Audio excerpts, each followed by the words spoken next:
Hello. Do you want to be happier? Do you want to be more content? Do you want to feel more at ease with yourself? I think most of us want to feel that way, and we just don't know how to get there. Because our senses as human beings look outwards.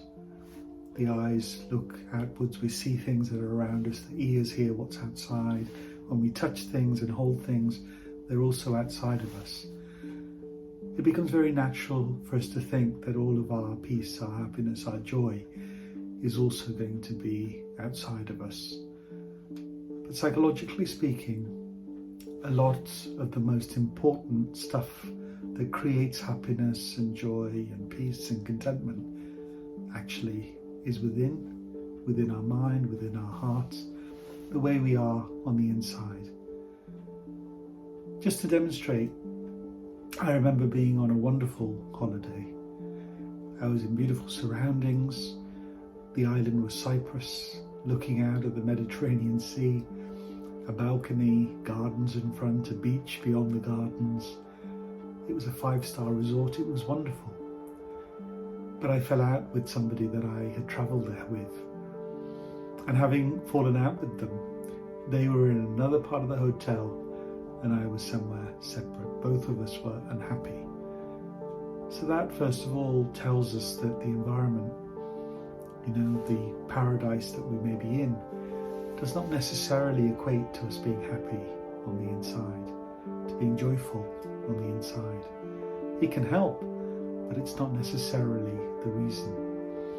And sometimes in the work that I do as a psychologist, I see people who are going through quite troubling times.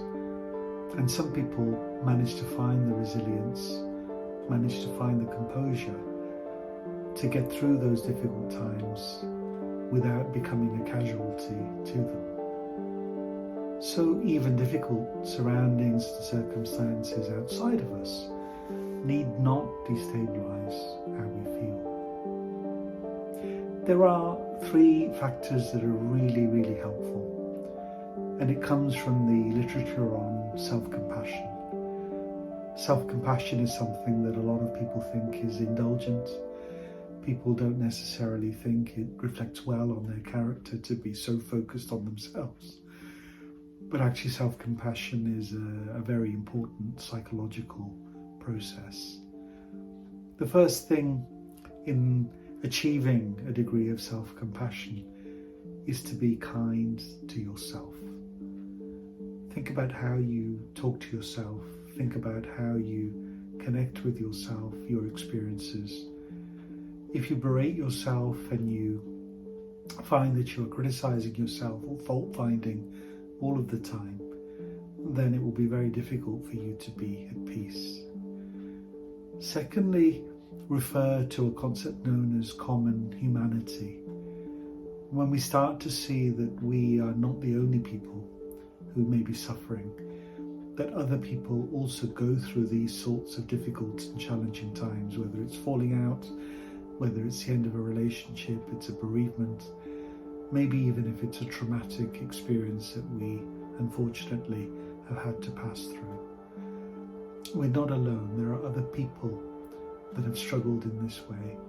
And that just means that we don't feel so alone. It's not just about me, although of course prioritizing how it's impacted you personally is important too.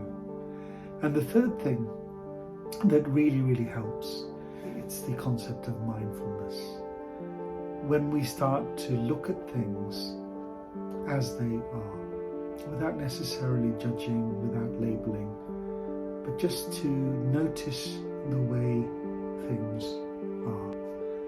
And what that can do, all of our conditioning, all of our value judgments, all of our prejudices, that sometimes get in the way of us seeing things as they are put to one side, and then we can respond to what is actually happening rather than react based on our inner instinct, our inner preconditioning. So these 3 things help us to create a self-compassionate environment, help us to make that paradise on the inside so that we can enjoy this world and this life in a positive way. And one last thing I will say, everything is on the inside, but our environment also shapes us, shapes the way we think, the way we feel, the way we behave. So I would say to you, always choose your environment wisely. Who do you spend time with? Where do you find yourself? And if you're somewhere that doesn't nourish you and doesn't embolden you and doesn't help you grow, you might need to make some changes in that regard. If you've enjoyed this video, my name is Dr. Bobby Sura. I'm a consultant clinical psychologist and systemic psychotherapist at Solihull Wellbeing Clinic. Look me up and check out some of the other videos I've made. Thank you. Bye bye now.